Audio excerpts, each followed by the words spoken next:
Maombi ya jinai namba 26287 ya mwaka 2025 kati ya Mheshimiwa Katibu Mkuu Mheshimiwa Makamu Mwenyekiti wa Chadema John Wegesa Heche na Inspector General wa Polisi na wenzake leo yaliitwa mahakamani, nikiwa na maana Mahakama Kuu Masjala ndogo ya Dar es Salaam kwa ajili ya kusikilizwa.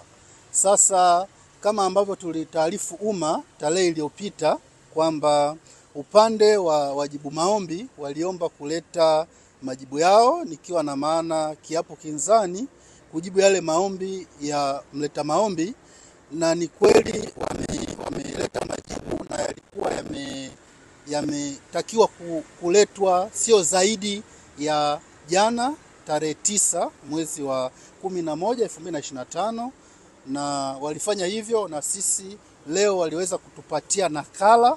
Lakini pamoja na mambo mengine kwenye hayo majibu au kiapo kinzani, wameweza kuleta pingamizi la awali la kisheria. Kwa hiyo baada ya kuwa tumepata hizo nakala ya majibu pamoja na pingamizi la awali la kisheria, kama mlivyoona tulivyoingia kwa Mheshimiwa Jaji, tulieleza hayo kwamba tumepokea majibu kama nusu saa iliyopita.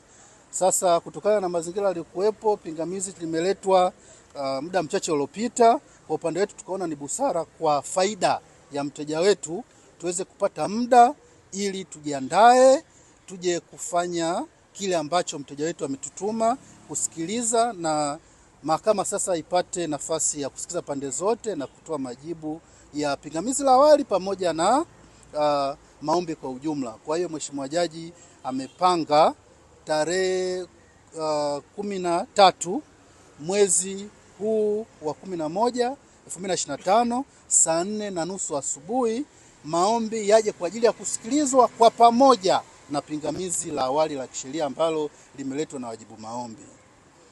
Kwa hiyo kwa kifupi ni hayo tu.